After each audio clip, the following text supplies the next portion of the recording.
And we are live. What's up, guys? Welcome to the fourth installment of the Finish Line podcast, where we give you the ingredients to not only get you to the start line, but also to the finish line, because we all love finishing. We're here with the Noosa Marathon boys. Let's get into it.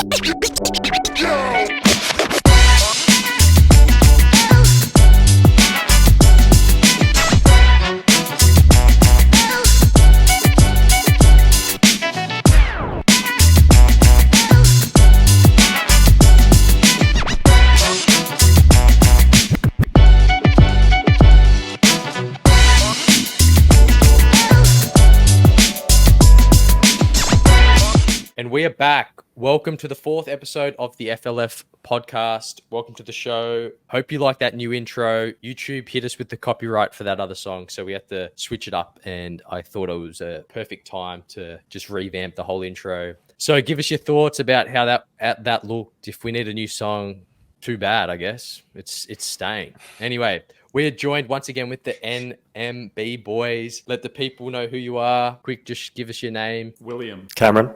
And then Sean's up in the corner Sean. there. Real quick announcements. We're 3 weeks in. I think we've all, but some of us have not done their run today, but they're going to get it done. GTJD. 15 weeks to go. I've been making moves. So we're not going to announce who it is, maybe on next week's podcast, but we've got a special guest lined up in the books, in the diary. They're an elite marathon runner. They run low 210s. They're in the 210s, under 215 for the marathon. Yeah, another announcement. We've actually got more announcements than one. So the other announcement is now we're on Apple Podcast. I've been able to sort that out. Apple were being difficult with how to set it all up, but I've got finally sorted that, and that's available now. We're going to have the link already. By the time this comes out, the link will be in our description. And yeah, if you're an Apple Podcaster listener, go check it out there. And without further ado, actually another announcement. We've just posted our first things on Instagram, Get to Know XYZ. So go check them out as well. Give them a like. If you got any questions about any of us, or if you think any of the stuff we posted in is cap, just, blow up the comments. Yeah, anyway, this week we're going to be discussing the elusive hybrid training, something that's come onto the scene in the last, 12 months. It's blowing up. And I guess before we get into the nitty gritty of it all, we're going to go through the weekly recap as we always do. So let's talk about it. Week 3. I'm going to step away once again because I'm usually the one that goes last and my program's different to the boys, but I'll let them take it away. Yeah. So since the block, I'm happy to say that I've been following this to the T. So this week we had 1 aerobic run, 2 recovery, 1 tempo, and a long run. The total Ks was 64, which was a personal best for me. That is the most Ks I've ever run in a week by a fair amount. Well, by a few Ks. Right. A personal highlight for this week was the tempo run, which was on the Thursday for a 13K, but we had a 6K at a half marathon pace. I was feeling really good, kept it at about a 4:30. And yeah, all in all, it was just a good solid week. And on a personal note, it really did show me how important sleep is. My girlfriend went to Tokyo on Thursday. I didn't get as much sleep as I wanted to last night.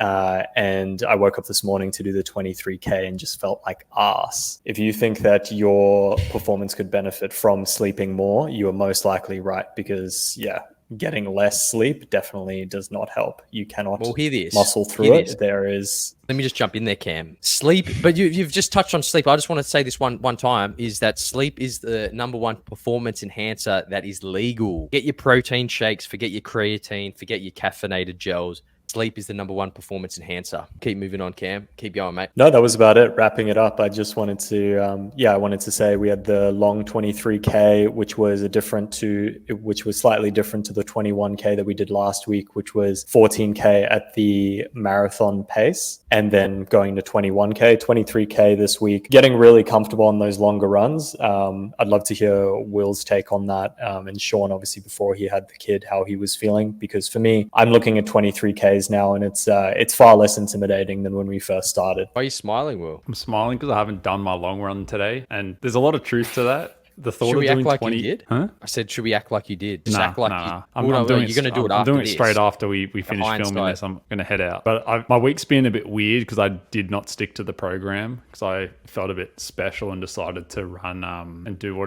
this thing called the Unofficial Run Club in Sydney. So I did that on Friday morning. But basically, just I messed up my week and did everything in a weird order. So I ran 16.2 Ks yesterday.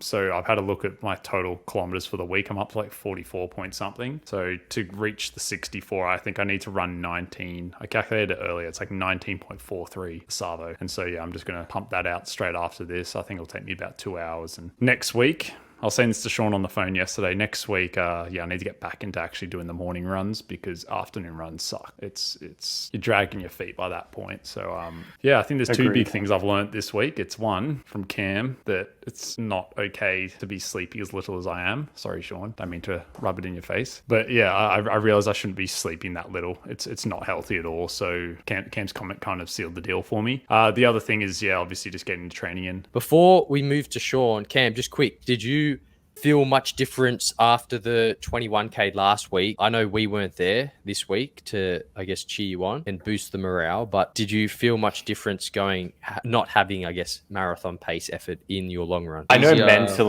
mentally it was a lot easier just because I know that I wasn't dreading it in the same way of, I think my thing is whenever I start a run and I look at it and I know I've got to perform in some way, I look at it and I get that performance anxiety where I go, well, am I going to start running and like 440 pace is just going to feel way too fast for me today, like it does some days, and then other days it feels super slow. Today was harder though, just because of the little sleep thing that I touched on before. But at least mentally, it was a lot easier to kind of go, okay, got to run 23 Ks today, and it doesn't matter. Well, keep it below a 6:30.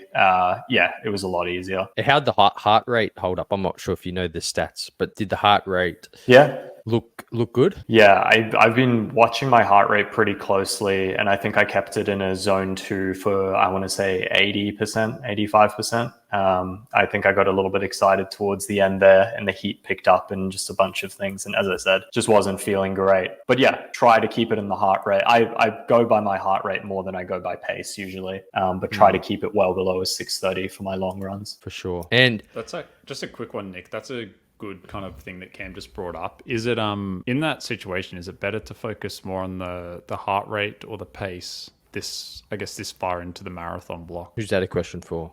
It's a question for you. Like in terms of from your expert experience, would you say it's better for us to focus on heart rate or pace? Because that's something that I've gotten lost on a couple times. Long runs vary because you'll have some day, like you'll get to the end of the week and your fatigue will be extremely high due to the load, and your heart rate will be exacerbated due to the fact you've got a lot of load. You're coming to Sunday with a lot of load through your legs. Whereas some days you wake up and you have absorbed the training a lot that you've done throughout that week, and your heart rate's good and it's better, and that's where you see the improvements.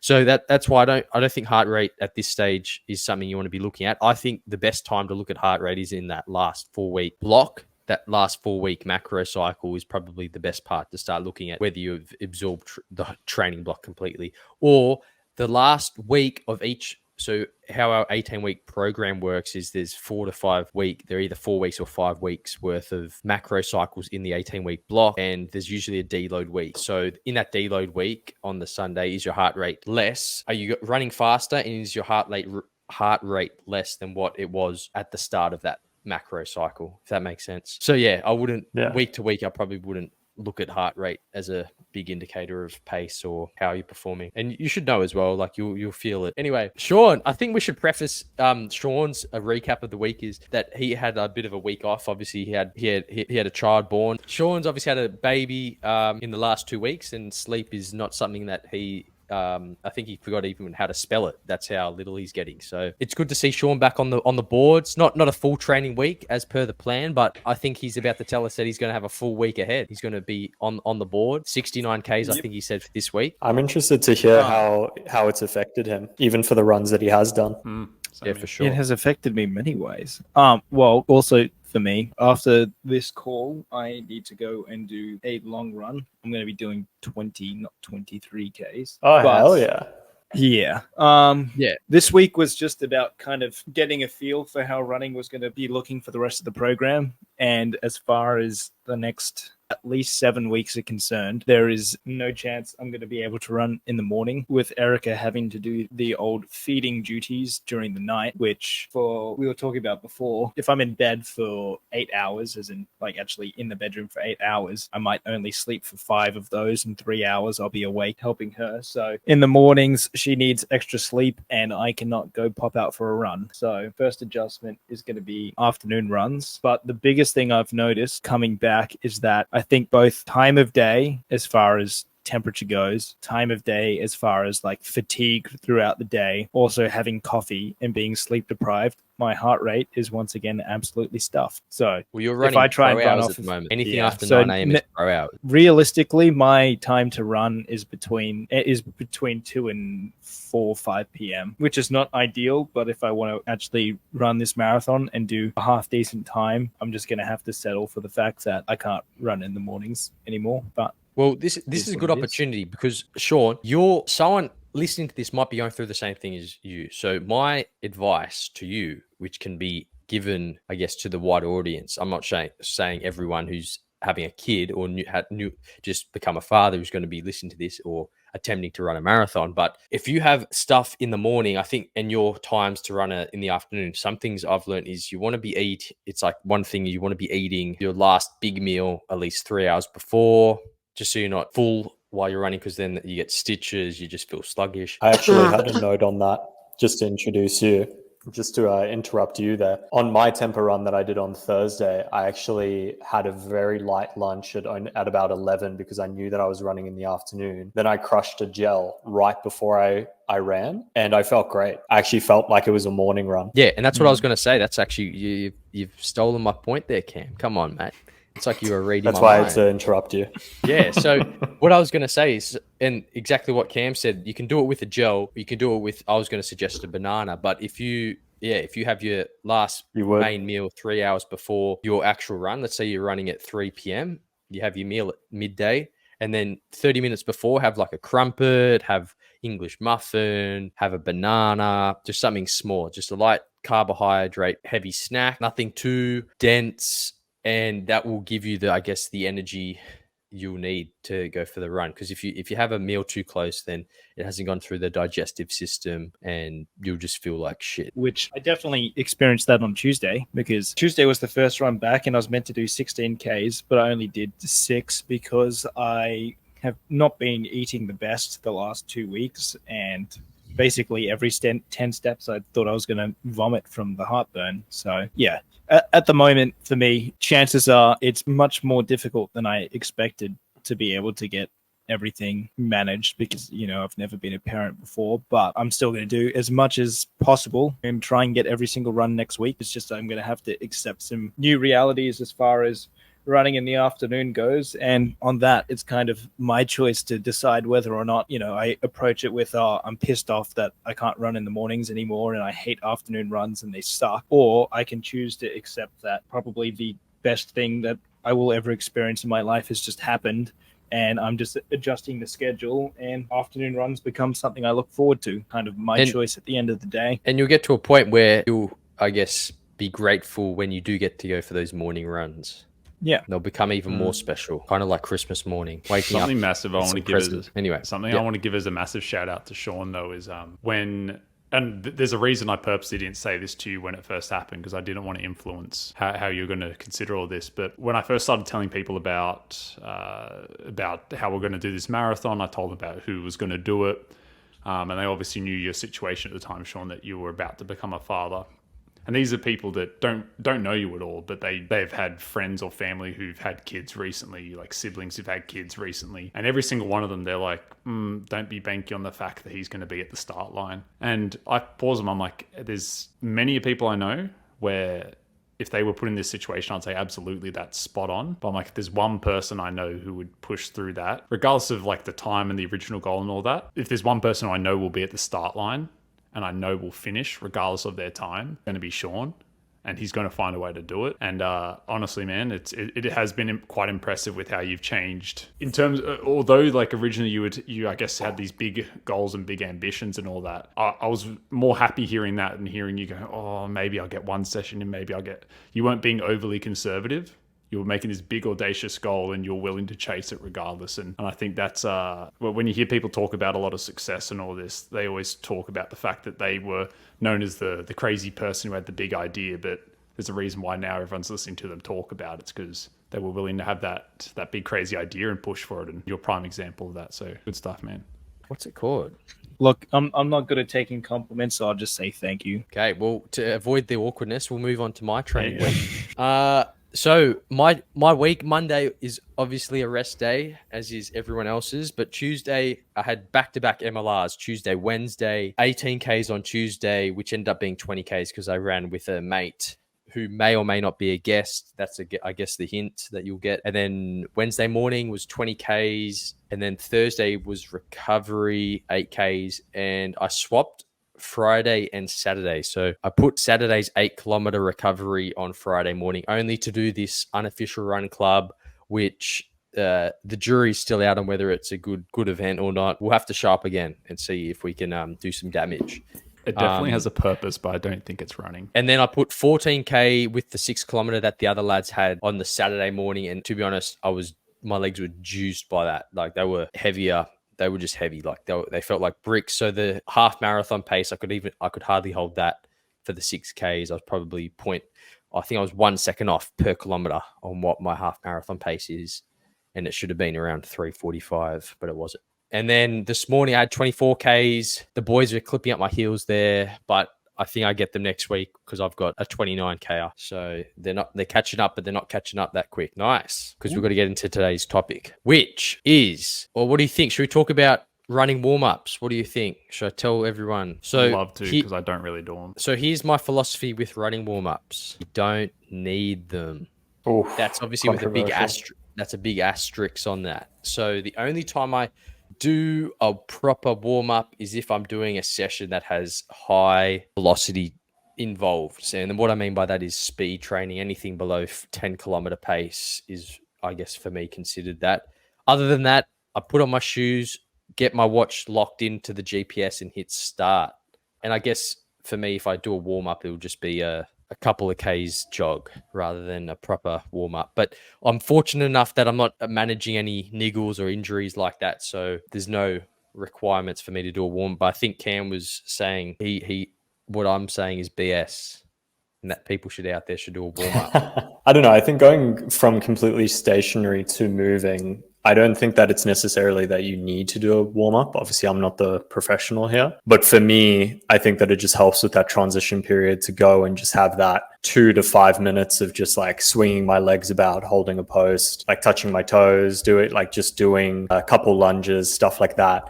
Even if it's just kind of waking my muscles up a bit, but it's also just helping with the transition of like, okay, I'm about to work out. Yeah. And it could just be a mental thing. And one thing to touch on that is if you are going to do a warm-up, like Cam's saying, is don't make it static stretches, make it dynamic. And dynamic, I'm talking about movements that like running. For example, Cam just said lunges, great.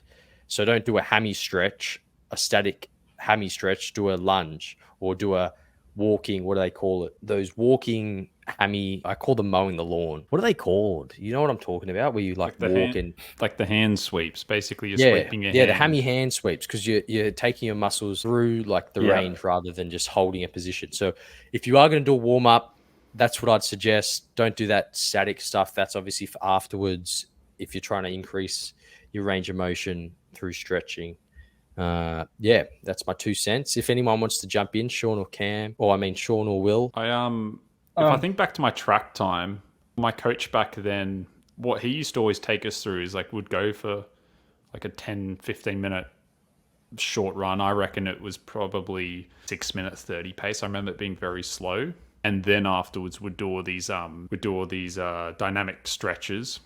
And then at the end of all of that, would go do some strides. Like, would do like 4 strides, but keep in mind that was leading into running like an 800 or a 1500. So I'm not sure if like, I don't think I've done any warm-ups other than when I was training with Cam. I did basically no warm-ups leading into any of my runs, and I haven't had an injury yet. But the biggest thing I have noticed though is that I'm generally very, very tight, both before and after sessions. So I don't actually know if me doing some form of stretching before or after is going to fix that. But yeah. The way I I pretty much approach it is the start and end of the run is my warm up and cool down. Like definitely the first 300-400 meters are extremely slow as like a dynamic stretch, so to speak. And then the first, like over the next, 1 to 1.5 Ks, that's where I pick up the pace and get my warm up from that.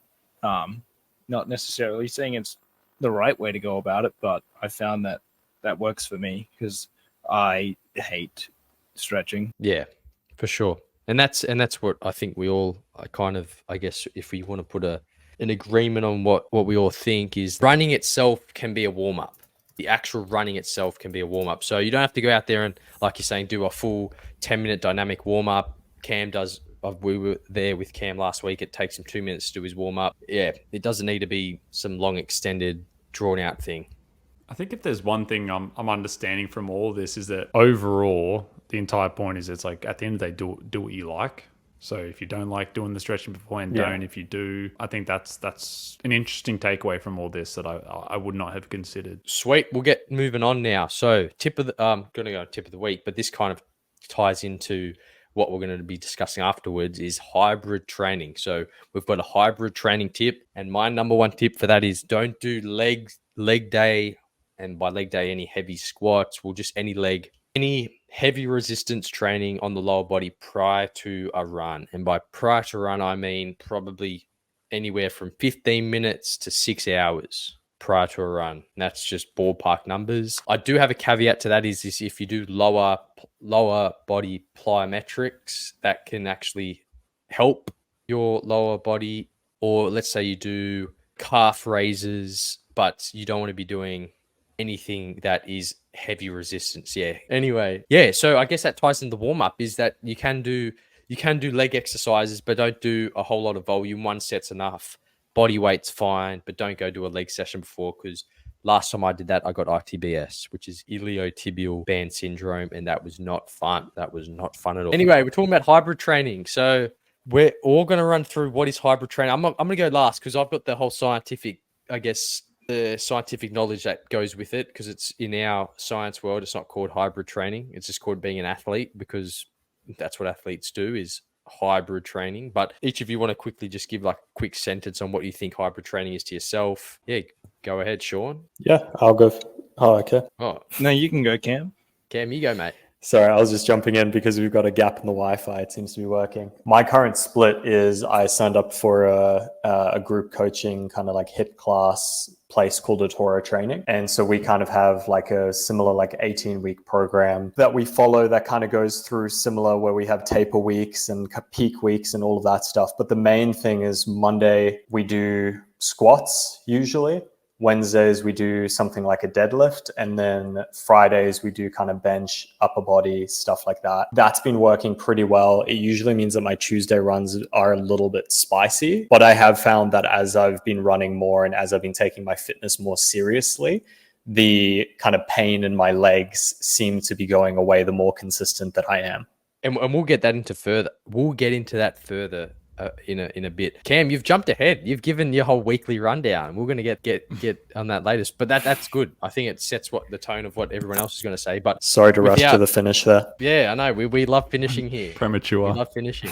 So yeah, just give us Sean and we'll go Sean. Just give us a brief sentence on what you think hybrid training is. Well, for me, it's pretty much in the title where you're choosing to devote yourself to do two separate training styles. I think the term hybrid training has come from the gym bros who have decided to embrace having any cardiovascular system on them so that they can look the part, but also be able to one day perform in other areas, perform in other facets of life. Do the smallest thing like play a game of soccer without wanting to like roll on the floor spewing because you're so unfit. Just because you look good doesn't actually mean that you're fit and healthy, and I think that's what hybrid training's all about. Much the same. That hit the nail on the head. Only thing I'd add to it is I think it needs to be almost like it's two opposing types of training that you're doing. So I wouldn't call someone who does running and cycling a hybrid athlete because I think that's just two forms of cardio. But I think someone doing the most basic form, a weight training type of thing, so strength and conditioning, plus a cardio, that to me is what a hybrid athlete or hybrid trainer would be like. And you all almost got it.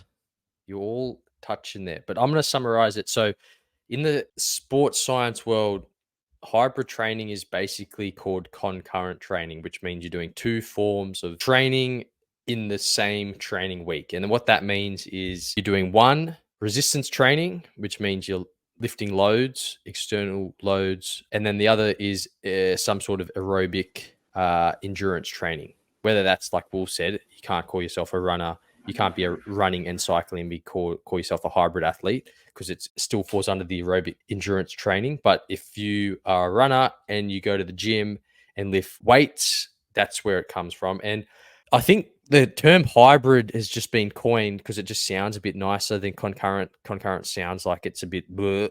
Like, I think everyone just fell asleep for the last 2 minutes while I was speaking. But as soon as you say hybrid training, everyone's face lights up like, woo! And the point I want to touch on as well is if you have a look at most athletes, Olympic athletes or athletes in the NFL, the Super Bowl's coming up tomorrow, is that they all do hybrid training. They've got they've got some sort of aerobic endurance they need for their sport, but they also lift heavy weights in the gym. So it's nothing new. I think that for the everyday folk, that's where it becomes a thing, because a lot of how it was positioned before was you're either the runner or you're that bodybuilder bro. And now a lot of the bodybuilding bros, who was saying that? Was that you, Will? Someone was saying the bodybuilder. Was that you, Cam? No, that was Sean talking about the bodybuilder bros. So a lot of the gym bros have now started embracing cardio, as you said. They're not afraid of the stair walker or go for a run, because I think they've figured out that it's better to be, you're a lot more functional as a human being, having a developed cardiovascular system, so to speak. I mean, at the end of the day, the hybrid athlete, hybrid training, it's just kind of a buzzword that people are attaching themselves to. It's just lift weights and go for a run. Yeah. Exactly. But why we wanted to touch on it is because I think we all are training as hybrid, in quotation marks, athletes. So I think we want to just go through and give people what our training weeks look like. I know my training week will look different to these boys, and Cam's already mentioned what he's doing in terms of how his day's structured. Like the Monday was squats, Wednesday were deadlifts, and then I think you said Friday was upper body or something like that. Yeah, he's nodding. So we'll take that as a yes. Sean and Will, what are your weeks looking like? This hybrid landscape. Yeah, pre baby, I was doing a 6-day weights split, which was push pull legs, kind of the standard. The only I guess difference to that in the context of just pure bodybuilding is my leg sessions were all prehab stuff. So basically no heavy weights on anything, just focusing on movements that are going to strengthen and make sure I don't injure myself for running, which we can go into later. But now post baby, I am thinking that I'm going to be realistically doing 2 upper body sessions and 1 lower body in the gym. And then at home, if I've got 15, 20 minutes to spare, I might just do a whole body kind of stretch and like fluidity routine to make up for the lost legs day. And that's something that I guess you'll have to work out in your schedule where it's going to fit in. And this is where as far as there you go. I was going to say, as far as like programming training specific to running injury prevention and trying to build a hybrid athlete specific routine, I think that's probably one of the things that I've really happy about, because I've spent the last 17 to 18 weeks micro adjusting my training every single week to now I've gotten rid of injuries that should still be there, and done things like being able to improve my Achilles tendonitis through the increase in volume, which doesn't normally happen. So if you want help, send me a DM. Definitely. And I think that's what and it's on both sides. A lot of runners don't go to the gym and they're afraid of lifting heavy weights. And it's the other side is that a lot of bodybuilding people that are exclusive to a gym are afraid of a bit of heart rate increase. But what you've just touched on, Sean, and I want to get into this as well as a bit of a discussion, is that we're all hybrid athletes, but our goal at the moment is the marathon. And this is where I want to kind of go into, is that a hybrid athlete is, you're doing gym training and you're doing an aerobic and some sort of aerobic endurance training. And you've got to sit down and first ask yourself, what is the goal? If your goal is to build muscle, you don't want to be running the volume that we are. And then on the other side of that, and that's where we are, is if you're trying to run a marathon at a fast time, it's extremely hard, and studies verify this, to increase muscle and increase resistance training performance, just based on the residual fatigue. Yeah, the fatigue carries over into the strength training, even though they're different systems. That residual fatigue is going to have an impact on your resistance training. I'm not sure if anyone else it all impacts your central nervous system at the end of the day. So yeah, like just running is going to be taxing on the CNS. So is weights, and your CNS takes significantly longer than your muscle or cardiovascular system to recover. So that's where a lot of the fatigue comes from. Yeah. Something major that I've just noticed in terms of visually for myself is, one, how quickly the human body adapts. Because it's almost like my body, it knows that what I'm training towards being a marathon, and I'm just noticing how much my body fat's dropping, but also muscles that aren't really relevant to running are starting to drop. So I'm still keeping some of my actual like arm muscles that I guess help with me swing my arms back and forward, but my actual shoulders have basically my delts just don't exist anymore.